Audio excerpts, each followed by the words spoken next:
All right, welcome everybody to the Basics of Adobe Illustrator tutorial here for the Architecture 140 Energy and Environment class. Much like the previous SketchUp tutorial, this one will take roughly 30 to 45 minutes, and we will go through the basics of Adobe Illustrator to include line work, shapes, text, and basically just setting up Adobe Illustrator to begin with. So we're going to look at how to navigate the software and setting up the toolbars if you decide to alter that in space that you're working in, or if you accidentally close a toolbar, for instance. We'll cover some basic line work editing, defining shapes, and going through text. We'll look at creating some small logos and navigating the tools available to get that done. In terms of learning objectives for today, you're going to learn how to set up Illustrator to begin with, how to create line work, shapes, and text as we mentioned before, save files, etc. And what you'll need is a laptop that can run Illustrator, which you should all have, Adobe Illustrator, which you all have access to through the free student edition, or if you paid for it. And a mouse is highly encouraged. Adobe Illustrator works very well since it's a vector-based form program with a mouse rather than a touchpad. All right. So in the beginning, we're going to look at how do we open up a file? How do we set up this space that we're working in? And this should take no more than about 10 minutes. Here on the bottom of the screen, I've included a helpful link for you to get some more expanded information on how to do that. So let's navigate over to Illustrator. All right. After you open Adobe Illustrator, you're going to get this screen here. This is just the intro or welcome to Illustrator screen. We have a start a new file fast right here. We can open, create a new file. You can look at some of your previous files that you've just recently worked on, etc. So what we're going to do for the purpose of this tutorial is we're going to learn how to create a new file and set it up. So I clicked on create a new file here, and a new box pops up where it gives us some custom options for sizing through recents and saved files. But in terms of what we're interested in here in this course, we're going to go to Art and Illustration, because it gives us a baseline of tools that we can use that are more readily available for what we're doing. All right, so under here, we have the presets, so we can set up anything. We can call this a tutorial file if we want to. And we can change our units, points, picas, inches, millimeters, etc. Points is a measurement for design. Pixels are each individual pixel on the screen, inches, millimeters, and centimeters. I'm going to go with inches here in this one, and you'll see the width and the height automatically change. We can input our own numbers, so we can, let's make a 10 by 10 inch box. You'll see the orientation will automatically flip. If you have a square, this doesn't matter. We're going to start off with one artboard here, although we can add more later. It's not imperative that you start with more than one right off the bat. You can set a bleed here if you're printing this out. This is going to be your automatic parametric. So if you change one, it's going to change all the rest of them as well. And we have some advanced options that we can look at. Since we're doing art and illustration, if you want to print, you want to go a lot higher. Sort is 300 ppi. 72 ppi is the pixels per inch. It's the resolution of a standard computer screen. And it does not look very pretty. Our color mode is automatically set to RGB, which is red, green, blue. CMYK is cyan, magenta, yellow, and black. That is the color that you want to change it to if you're printing. You'll see that we get an icon here that the color mode is different from the color space. Don't be alarmed. This doesn't actually hurt anything. But for the sake of this tutorial, let's keep it at RGB. And we can create. Before we do that, though, there are some templates you can download and mess with. So there's like a hologram gradient set, abstract illustrations, and you can mess around and play with a lot of these. They come free with your Adobe Illustrator account.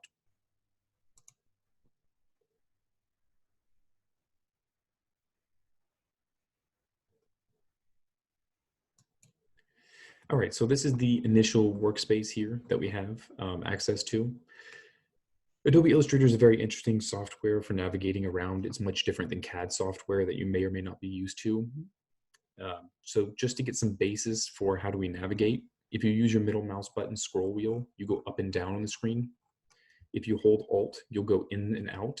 And again, that's in and out based on where your cursor is pointing. So we can go into this corner here, as you see, or this corner here.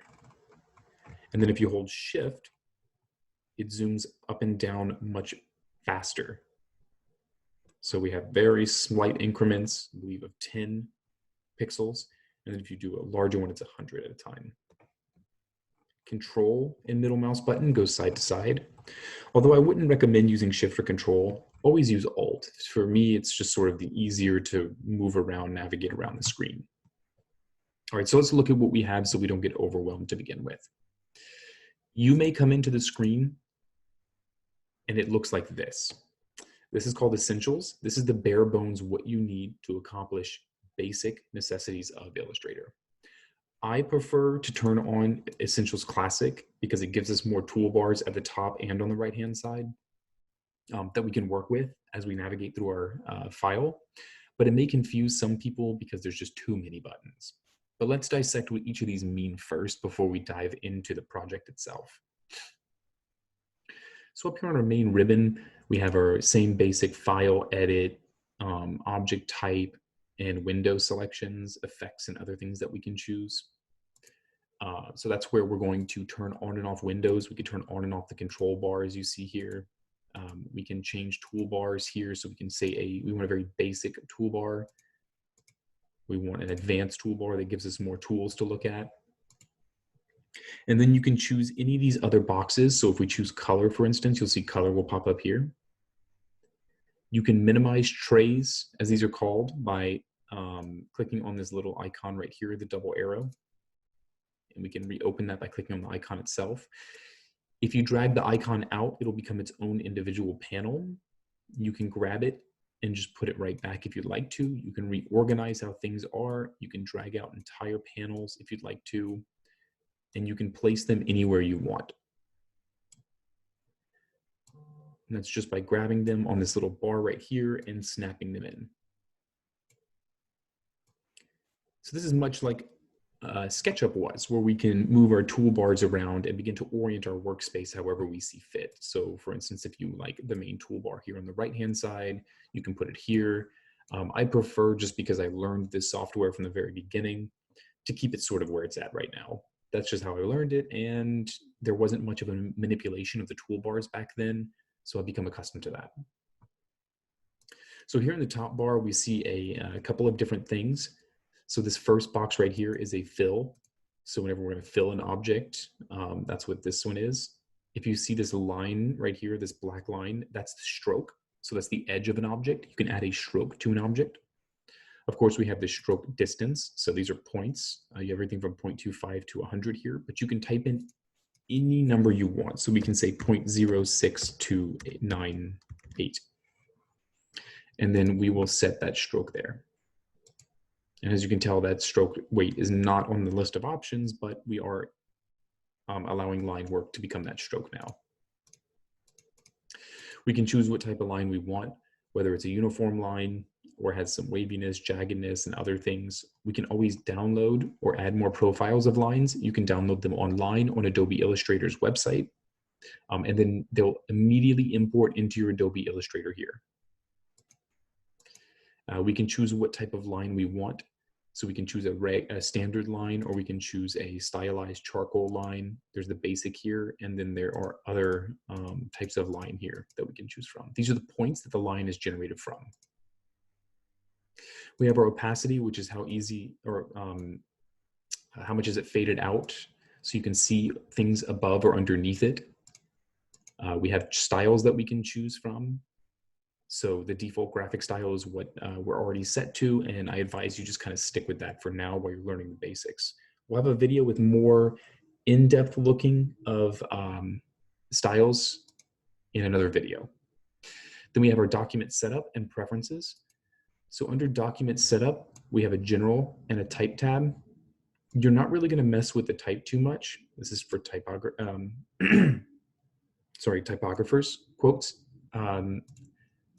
Again, you're not really going to mess with this too much. So we're really going to stick to the general here. Our transparency is that checkerboard pattern, as you may have seen before. PNG images, if it's checkerboard, that means it's actually not seen.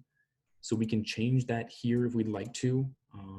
If you want to change the color, oops, there we go, click OK.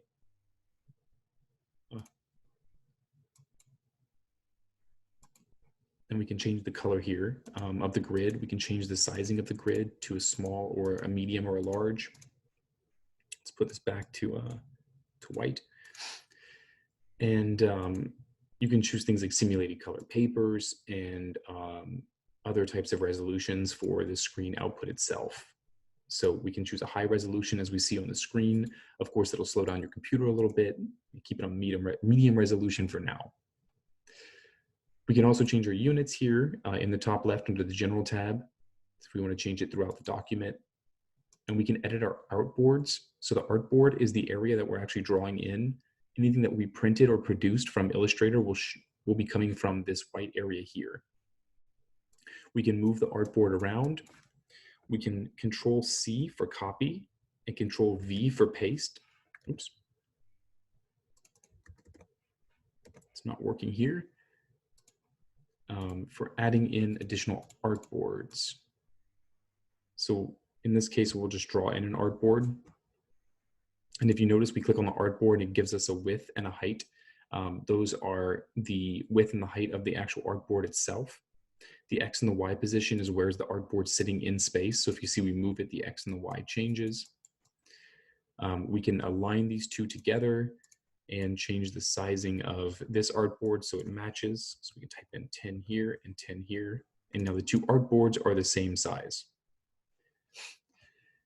You may have noticed when I was moving these around, however, that there's these magenta lines.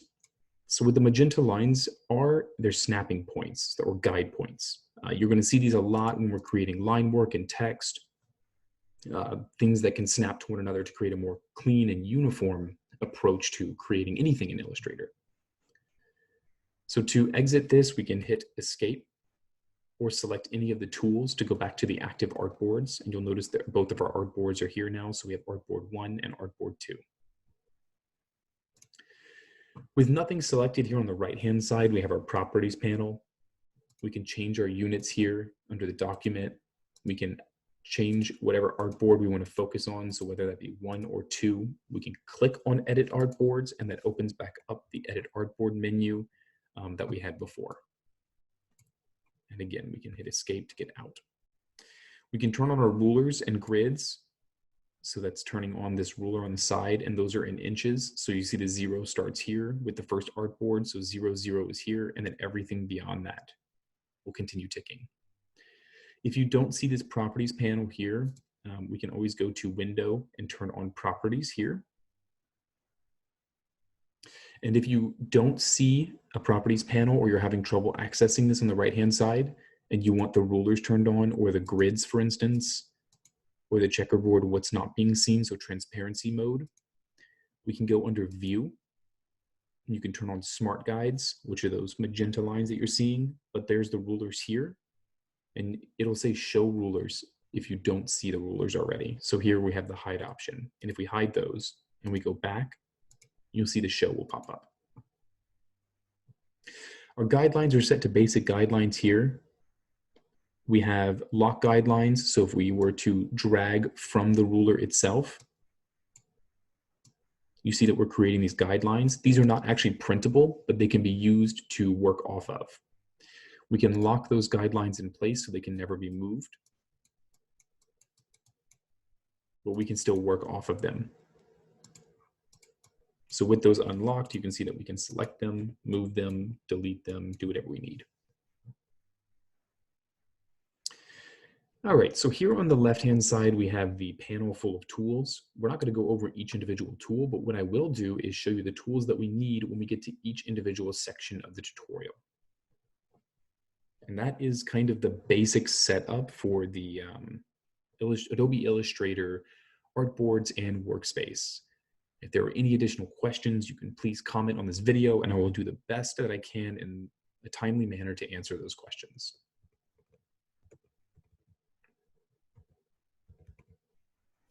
All right, So we've gone over how to open and set up a file. And this is kind of what we see here is the Adobe Illustrator artboard and workspace. But now let's start using line work. Again, there's a helpful link here on the bottom under helpx.adobe.com/illustrator/using/drawing-basics. And what that gives you is a document on all of the drawing basics in Adobe Illustrator. All right, so for the drawing of lines, let's use this first artboard here. Again, we can choose our artboard here, and that will automatically go to that artboard. So we're drawing actively on artboard 1. If we go to artboard 2, then you'll see it'll populate here. All right. So on artboard 1, we have a blank white space. Again, this is not being printed. This is actually transparency. And we can see that if we turn on transparency grid. So the white will not be printed white. It will be just nothing. The first tool that I want to show you is the selection tool. So you can press V for selection, or you can click on the black icon here. What the selection tool does is it selects entire objects. So what it'll do is if we have an entire object here on the screen, we can select the entire object. If we select the direct selection tool, which is with an A or the white here, we can select individual components of the object itself. And whenever we get to line work, I'll show you exactly what that means. We have such things as the magic wand tool. So that's for selecting objects that are similar in view. We have pen tool for drawing line work with straight lines or curved lines if we grab it and use handles, and we'll talk about handles in a minute. We can freeform draw with a pen, or we can use our line segment tool or the backspace on your keyboard. So with the line segment tool, the very basic tool work, we'll start by finding a point that we want to draw on in space. So whether that comes from just nothing or if you want to take a guide. So let's say we want to draw a line on the 1 inch to the 3 inch. So we can start by grabbing a guideline. You see it's blue, it's highlighted, it's selected. We're going to go ahead and we're going to drag that blue into the space. And you'll notice that it gives us an X and a Y coordinate for the line itself. So the X coordinate is going to be along this top bar and the Y coordinate is along the bottom bar. So we can go here and we can select this and we can type in 1 inch here for this line. And you'll see the line will automatically populate to the 1 inch at the graph of the ruler on the artboard space. We can copy and we can paste that line using Control-C or Control-V. If you prefer to click, we can go under Edit, Copy, and Edit, Paste.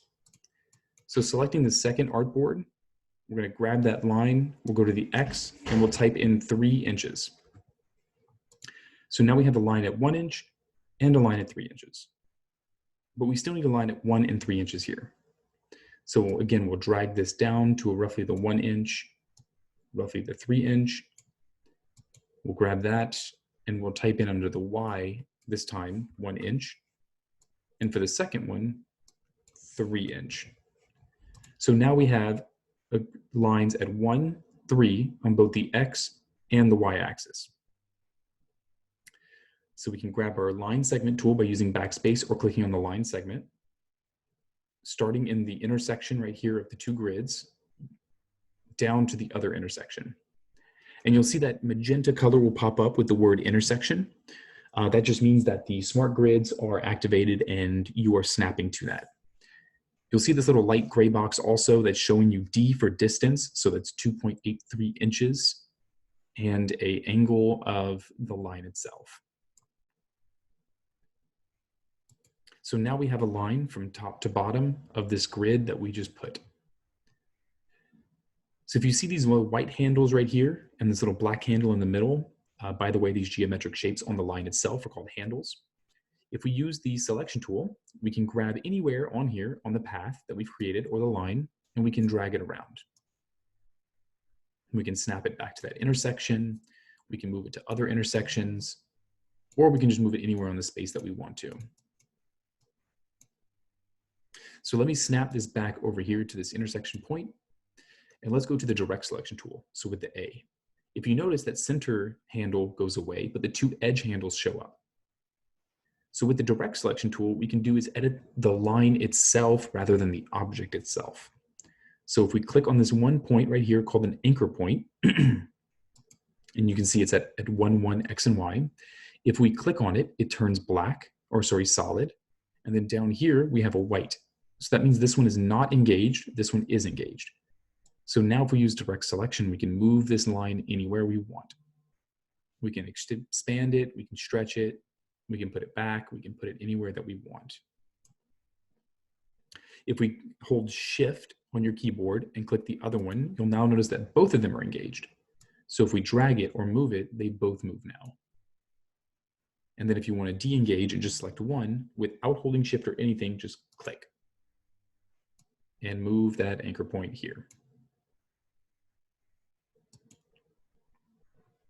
So as soon as we go back to the regular selection tool, you'll see the bounding box show up around it with all of our edit capabilities, so we can stretch or pull a line by selecting that object itself. Now this line, if we click off of it, goes away because it's there, but nothing's assigned to it. So by selecting the line, we can go over to the stroke and we can apply a stroke. So if you notice, it's going to default to the color black and immediately a stroke pops up. So this is great because now we can see the line itself. There's a couple of cool edits that we can do to this line. So if we go over here on the right-hand side to the stroke, or if you'd like to go to window, we can go to stroke down here and it'll turn on stroke. We can change the weight of this line. We can change the end caps of the line. So if we want to make this line a lot bigger so we can see it, if we change the end caps to round, you'll see that they'll become a round line. We can also have a projecting cap, so that makes a square around the edge of the point, as very different from just the end cap right here that we see, the sort of cut off butt cap. If we had multiple lines, we could also mess with the bevel or the rounded joint, or just a regular old miter joint. We can change the limit of that X right there, so that's going to be the limit of that curve. And we can also align the stroke to the inside or the outside of this blue line, which is the center line for the line itself. So using the pen tool, by pressing P on the keyboard or clicking on the pen here, we're going to draw off of this anchor point another line up to this intersection point. And we can hit Escape to get out of drawing that, and we can go back to our regular selection tool. And you'll notice this is now one object. So with this line selected, we now have corners activated. So we can choose to round the corner, and you'll see the corner down here will become rounded, or we can bevel the corner, and that's going to create a solid bevel, but I prefer to keep it rounded. And if we're going to round the corner, we can also round the cap, and then now we have a nice capped rounded line here. Now another great thing that we can do with lines is dash them. So if we click on dash here, it's going to automatically come in with a 12-point dash. And so it's going to start from this point here, dash 12 points all the way to the other point. Now it's offsetting the dash. So this first dash is 6 points and the next one's 12. You can adjust that by clicking on preserve exact dash, and you'll notice they'll all become 12 points all the way through. If you want to change the dash setting, you can put a new dash gap here. So we can say we want it to be 10 points is the dash and 20 points is the gap. So now we have a 10-point dash, 20-point gap, and so forth and so forth. We can further refine this by adding in more dashes and more gaps to create very unique dash patterns. So here, let's put in 15 here so we can really see it. So you have to have the line selected. So now we have a 15-point dash, 20-point gap, 6-point dash, 20-point gap, and then it repeats. We can also add endings to the arrows themselves. So the arrowhead on one end, on the first end, is going to be this line here. We can change that to be whatever we'd like to in terms of arrows. And we can also change the scaling of that arrow. So you can make it 20% of normal. So it doesn't really show up at that point, it's too small. Let's go ahead and change that to a different arrow. So we can make that 30 and it gets even smaller and smaller. The bad part, though, is the arrowhead will start inside the line automatically. So what we can do is put the arrowhead beyond the line, and that should re-edit the line so that you can see the arrow pops up. And we can set arrows and mess around with them on either side. And we can change those with the flipping tool here. So without an arrow on either end and without a dash, let's go ahead and turn all of this off. We have our solid line. We can also do some other unique things to lines. They can stay uniform. We can add a bevel to either side. So with profile 1 does this really nice effect where it goes to a skinny point at either end and a fatter point in the middle. You can select other types of profiles. You can load in new profiles. You can play around with some of these here. And a lot of these are really good for diagramming. The flip along will flip if there's a non-uniform profile. So with this uniform profile here, flipping doesn't really do anything. But with something such as this one, you can flip and it'll add it to one side or the other. All right, so that is kind of some basic line work tools that we have. You've looked over the pin and the segment tool, but let's also learn how to divide a line up. So in this case, we're going to draw a new line here, and we're going to learn how to divide this line into a piece. We're going to take a chunk out of this line. So let's say we're going to take a chunk out of the line from, let's see, the 5-inch point over to the 6-inch point. So we'll put in some guides here, and we're going to divide this line here. So we have our line here. The way that we're going to divide a line, one of the easier ways to divide a line is to start with the pin tool. Click on the pin tool, and we're going to click down on the intersection right here.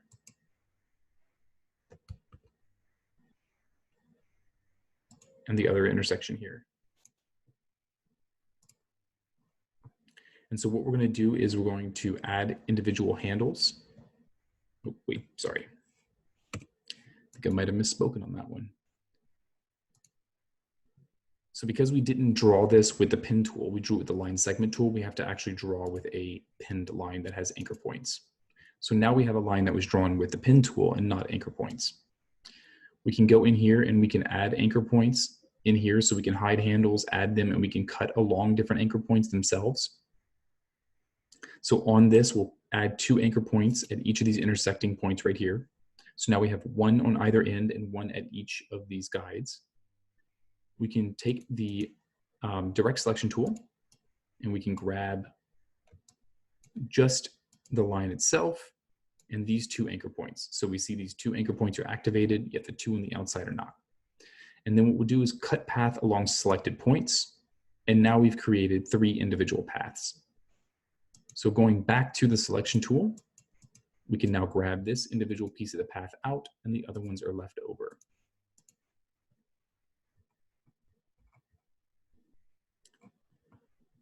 Some other unique things that we can do is we can draw here with the curvature tool. So we put 1 point here and 1 point here. We can then drag and curve, and it's going to create a curve based off of tangencies. So you can see here that we're creating a very unique curve. Oops.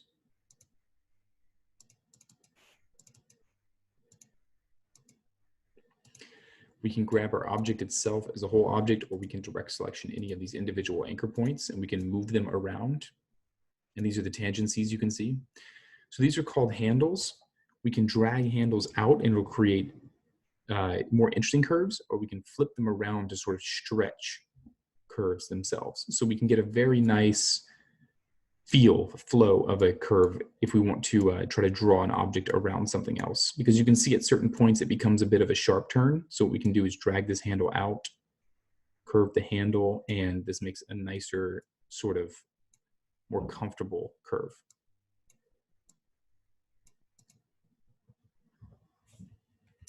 All right, so that is some basic line work, and you can create some very, very nice drawings and styles of lines just off of line work alone, especially for the final design project. As you're going through and editing things, you can set different strokes and different weights, different colors, etc.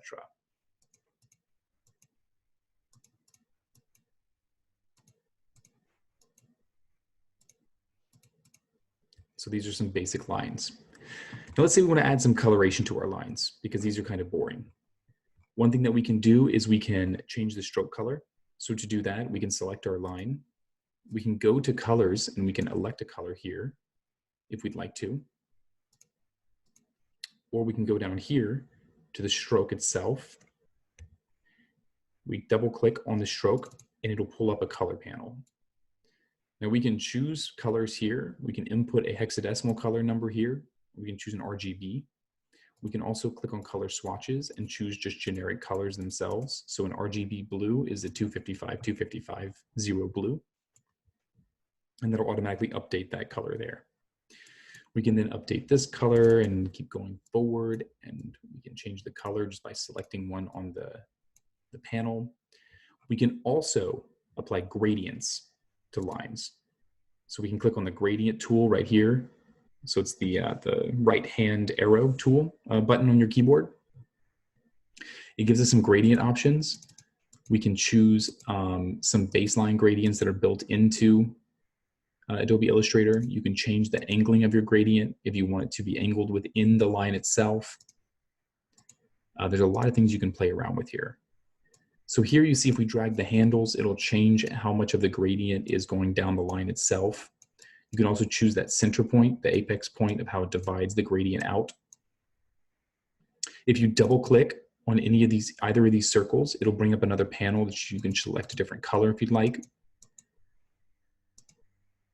And then bring this one over here and we'll select a different color here. So you'll see that gradient's happening.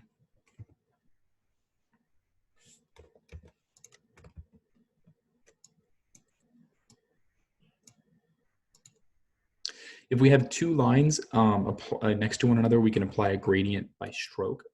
So if we go back to the selection tool and select our original line, if we do apply a gradient, we can choose right here to apply a gradient around the entire stroke rather than just that individual first component. We can apply a gradient that goes from one side of the line out to the other, or just a gradient that goes along the central line only. We can also apply a gradient from the center point. And if we move this around, we can sort of get that center point of the line itself. Let's go ahead and pull this down.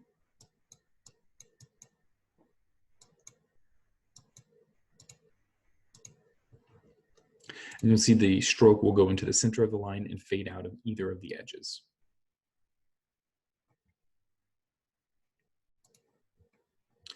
All right, so that's how we can do some color and how we can edit some lines. We can trim, draw with the pen tool, draw with the free shape pen tool, or draw with the line segment tool. That's some basic line work. All right, so the next that we're going to go over is some basic shapes. Again, this, obviously the last section went a little bit over 10 minutes, so we'll try to keep this one short and simple. But shapes are incredibly important in Illustrator because we can do a lot of really unique things with shapes. We can create some very nice icons, iconography, etc. So in the second panel, what we'll do is we'll go over some shapes. So the basic tool that we use for shapes is the rectangle tool. It should be the one that you see first unless you used a previous shape tool last time you had Illustrator open. So under here, pressing M, you'll see that the rectangle tool will pop up. It'll activate here. And we can click and enter in the dimensions of a rectangle if we want to, or we can drag a rectangle itself. And we can change those dimensions of that rectangle here in the X and the Y direction. So we can say that we want it to be a 5 by 1 inch. You'll see that that will, oops. And that didn't change because they were locked. So let's see, 5 by 1 inch here. And then we also have a 2 by 3 up here that we drew just by entering in the numbers. Now we can alter the look and feel of the object itself by clicking on these arrows right here. What they'll do is they'll swap the fill and the stroke. So now there's no stroke on the outside. If we do the same thing to this one, but then add a stroke, you'll see the stroke will pop up on the outside and the fill will stay on the inside. Just like before, we can go up here to the stroke and we can alter that and it'll change the look of that individual object itself. And again, to change the color, you just double click on either of these. Oops, sorry, you have to have the object selected whenever you do it for the object to update. So in the box itself, you can use any of these handles around to shift or alter the box. If you hover slightly over the corner, you'll notice the rotate tool will pop up and we can rotate the box. If you want to rotate on exact 90s or 45-degree angles, what you can do is hold Shift on your keyboard, or you can go up here and rotate your box by typing in any number that you want in the rotate command up here in the properties panel.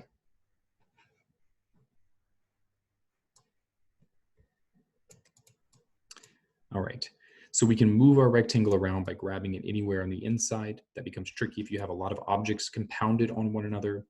But the easier thing to do is to grab the central blue point here. That's called the movement handle. And you can drag the box anywhere based on that center point right there. If we're looking at this red box here on the top, you'll notice there's the center handle, the exterior handles, and then a small white circle in either corner of the box. So what this will do is round off the edge of the box. If we grab any one of these and start to pull in, you'll see the box will become rounded on the edges. Let's undo that. If we want to set a rounded edge and have all of the edges the same, we can select the box, go to the direct selection tool, and you'll see a corners tab pop up right here. And we can set any number that we want to get them all to be a very nominal value, very specific to our needs. If, however, you want to maybe change just one of the corners or two of the corners, let's just say we wanted the top right and bottom left, we can select that one with the direct selection tool open. You'll see it'll turn blue and the other ones are white. And we can drag just this one corner in, and that'll change just one corner.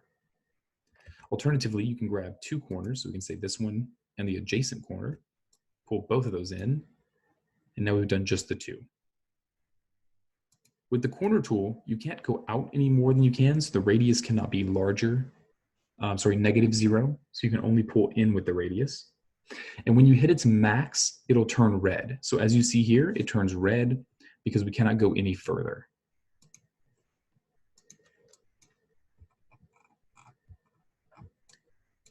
Now let's just say we had both of these tools here. So we have this tool and this one. And what we're going to do is take the selection tool, we'll drag this in, and we're going to create one object with both of these. So if you notice with both of them selected, there's a question mark on both the fill and the stroke. This is because there's multiple different fills and strokes happening on these two objects. If we want to unitize these into one object, what we can do is double click on the fill. Let's just change the color to purple. And then for the stroke, we'll just get rid of the stroke by clicking this none button here, and that gives us two different objects. So this looks like one object, but it's functioning like two.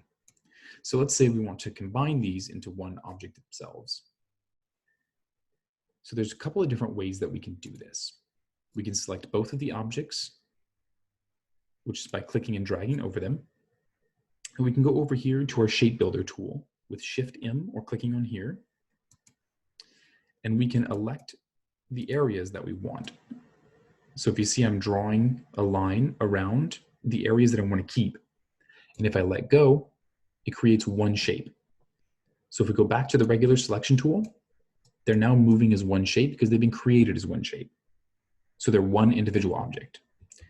Now, another way to do this, if we had two individual objects, such as this again, is by selecting both of our objects and going to the Pathfinder tool. What we can do is unite the objects by clicking on Unite, and you'll see it'll create one object here. Control Z undoes that. And if we go to the minus, so Alt click or clicking on the Pathfinder minus, it'll cut away the second object from the first object. We can also do the difference, so anywhere that they overlap will stay.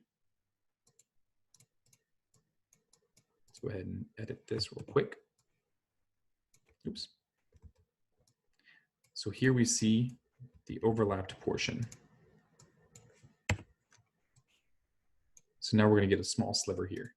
So let's grab both of these objects here. And now we have just the overlapped portion that was over one another. And lastly, we can do the difference. So if we click on this one, it'll cut away the overlap and just give us the individual pieces that we have left over. Now you'll notice that whenever you do that, it's still one merged object. So in order to break those apart, if you double click, you'll see this blue line will pop up and it'll break into the grouping of objects, and you can then move the individual pieces away. Alternatively, you can ungroup by grabbing the object and clicking on ungroup here. And now these become two separate objects.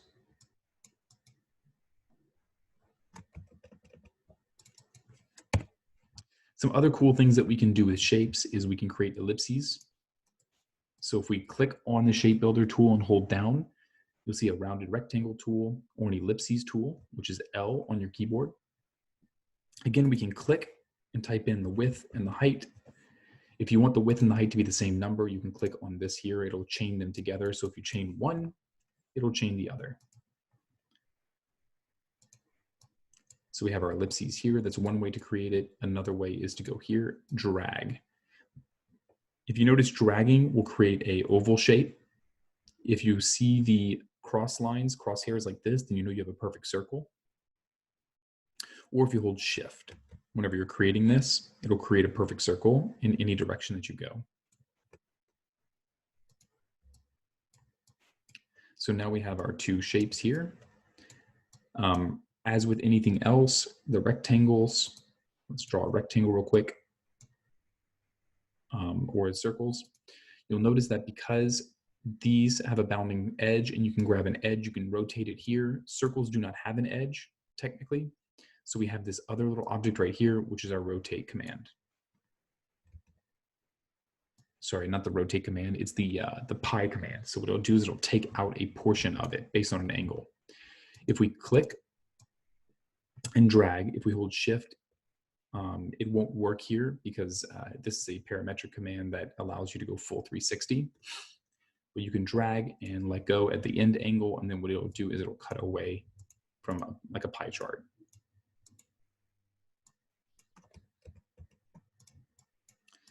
As with the rectangle command that we saw before, if we go into the direct selection tool, we see those same handles. We can curve in the edges and create a bean shape here. You can grab just an individual one if you'd like to.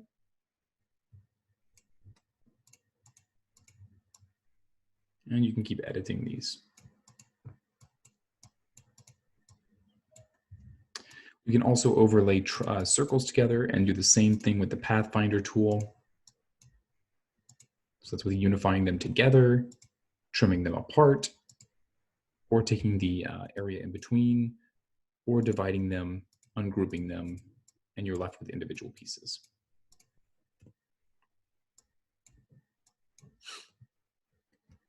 Same thing as before, we can always recolor it. So if we want to make a sort of really happy Pac-Man, we can change this here, create another ellipses over his eye, and of course change that color to black.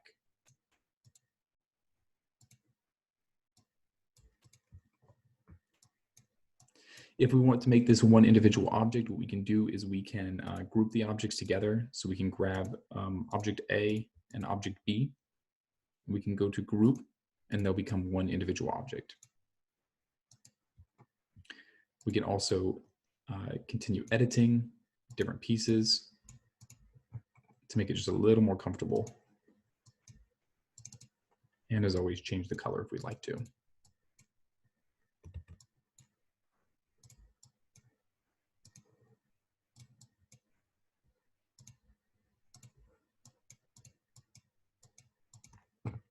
All right, so that's kind of our basic shapes of how to create shapes, cut away from shapes, and make new shapes. And how can we edit things and create new ones from old ones.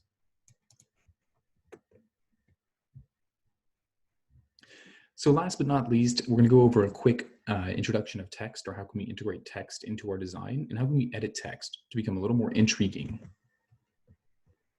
So I'm going to go ahead and get rid of these Pac-Mans and everything else here on the artboard. And let's go back to artboard 1. So the text tool is T on your keyboard, or you can click on the text here. And what that will do is open up a text panel. You'll notice that immediately on the right-hand side, we have our font that we can use. If a font has anything besides regular, if it's bold or thin, we can align our text to a certain area. We can change the curving of letters, the spacing of letters, both in between the letter itself and the lines above and below, and the size of the font itself.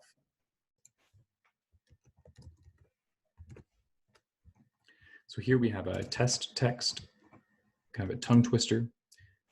We can change that here. And if you notice, changing the spacing of the line, let's go into here by double clicking. We can change the spacing of the line here to make it go above itself or really far away from itself. We can change the text size itself. We can also change how far letters go from one another if that font has it enabled. So this one doesn't, for instance. We can also change how far you want the text to go from one another. And we can always double click and change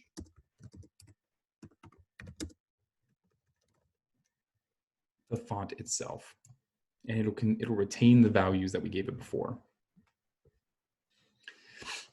Under the window option, we can go down to type, and you can see a lot more options that we can change with the font. So here we'll open up the type box. We can also put that here, and it's going to give us paragraph and some other font options that we can do. So we can pull in fractions and ordinals. We can do stylistic alternations for the letters themselves. For discretionary ligatures, some fonts have this, some don't. This one has just standard ligatures on. What ligatures are is a little tiny piece that connects two letters together. And it's sort of an old school English way of typing. Don't know the exact reason why.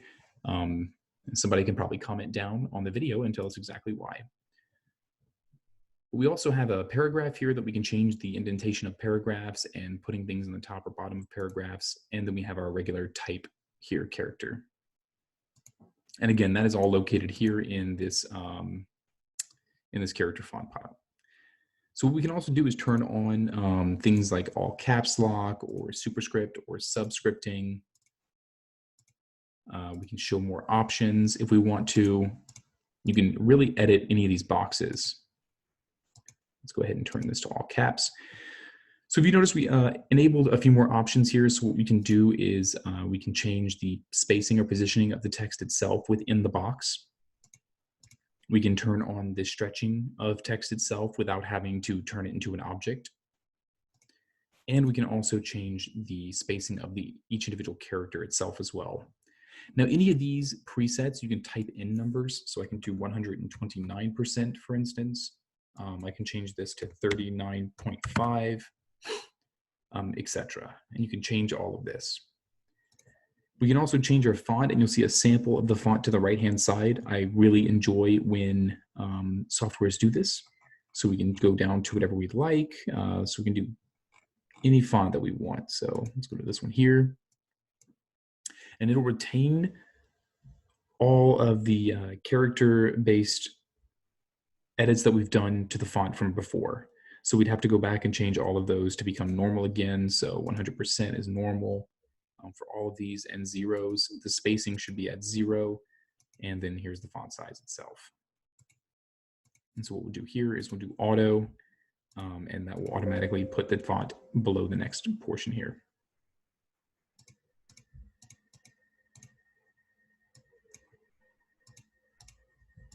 Now, what's really awesome about a font in Illustrator is that we can turn it from a text-based object to a vector object, so we can further enhance what it is. So if we're doing this, we can make an envelope, so we can actually stretch, we can warp the text around an object, but we can also type across an object as well. So let's draw a line here. We'll draw a curve. And then we're going to turn the curve into a line so we can see it for right now. And we're going to take the text tool, click on the text, and it'll open up some other text options. We can text within type, it's within an area. But let's do text on a path. So if you notice the path here, we'll show you the path itself. If we have an object, if you hold Alt, you'll see a circle pop up around. And what that circle means is that it will put the text within the object itself. So right here, it's on the path, and you see a little path tool. If you hold Alt, it'll go within the object itself. So we'll click here on the path. It's going to give us some Latin, and we can type in whatever we want. Now, because we put the text along that path, it now becomes a text object, and that path will no longer be available to view, but you can still edit it. So we can still take the direct selection tool, and we can still change the individual control points, and it'll alter that text with it. You can really skew the text. Just trying to grab this control point here.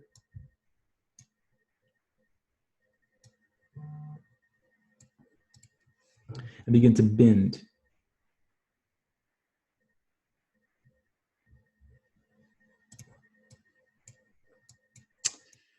So once we have our text, and let's just say we're done editing it in this format here, but we're going to turn it into an object, we can create outlines out of the text by clicking on the Create Outlines tool. And so now this is no longer an editable text itself, it's now an object.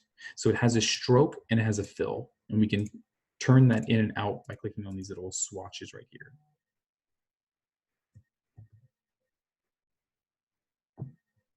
So let's go ahead and put it filled. Let's grab it, and you can see how it'll change right here. We can alter the image itself because now it's an object, so you can stretch and skew and rotate and do whatever you did prior. We can make things smaller and larger, and they act as an object now. So for instance, if we had a circle, so let's just go ahead and draw a circle here, and we have this text here, and we put that right in the middle. Let's kind of scale it a little bit so it looks a little better.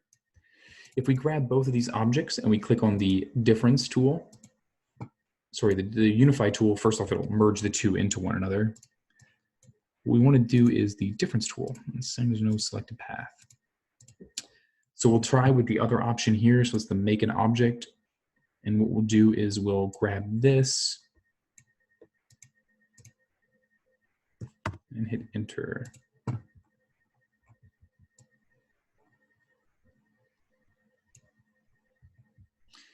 And so now what we've created is a individual object. It should be grouped together. So let's go ahead and release that. And it did not create the object like I wanted it to. Let's try that one more time. So these intersecting paths should be pulling up, but there's something going on with this. So for right now, we'll just go over, we'll pass over this portion, but let's go back to the text that we can edit. So we'll go back to the normal text tool. So clicking down on here, type tool, let's type in something. So we'll type in sample. So we have our text here, and we can create outlines for the text. So what we can do from here is we can actually release those, and so they're going to become individual objects themselves. So let's do this, and then let's release.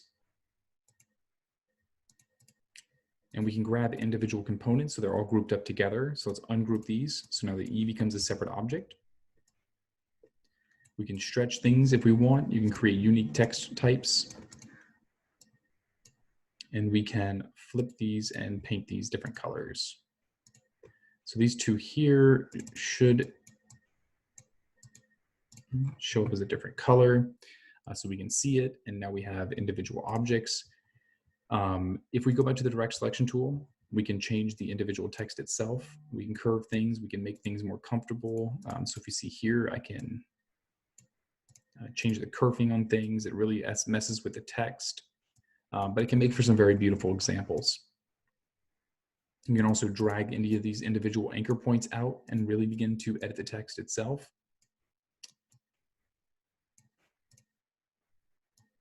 And you'll see that this is all happening here.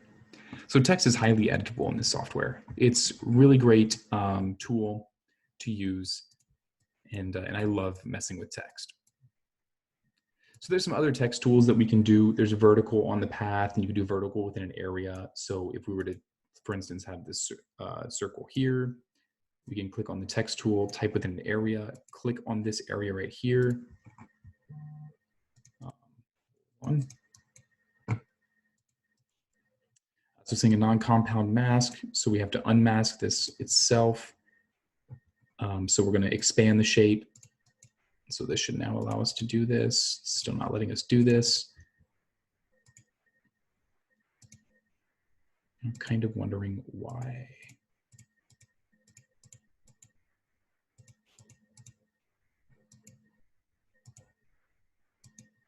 There we go.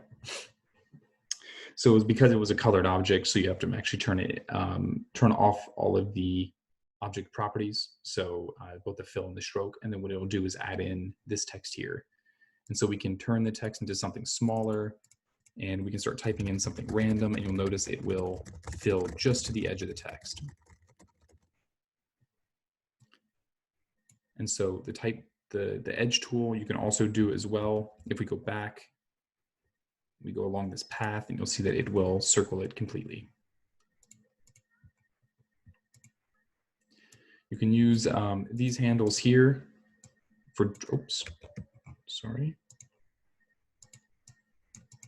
Trying to grab that handle, it's being a little difficult.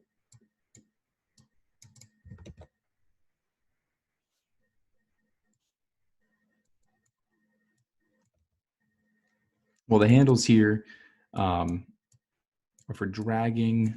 For some reason, it is not letting me grab. Oh, there we go. So if we grab it, we can rotate the text around. So what this is doing is showing us the start point of the text. And then the other handle, which is the one that's right here, is the end point of the text. And so we can drag this around, and you'll see that it will cut things in or out by entire words. So you can really mess with text on objects themselves.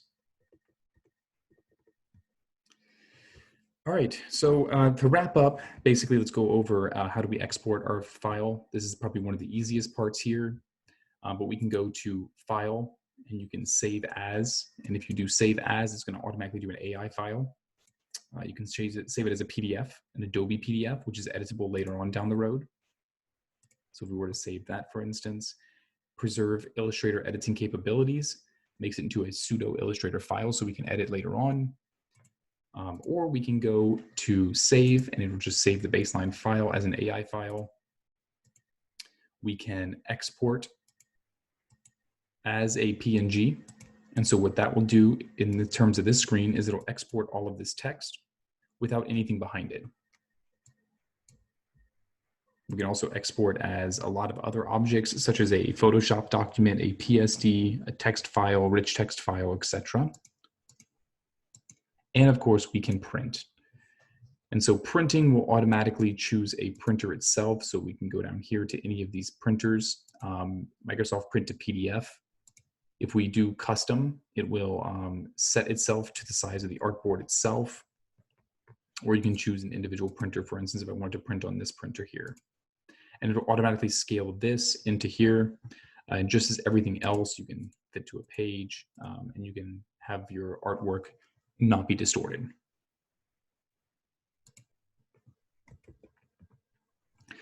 All right, so I hope that you found this useful and that you can go back and reread this tutorial or rewatch this tutorial. Check out some of the links that we have available here in the tutorial for further explanation of the tools.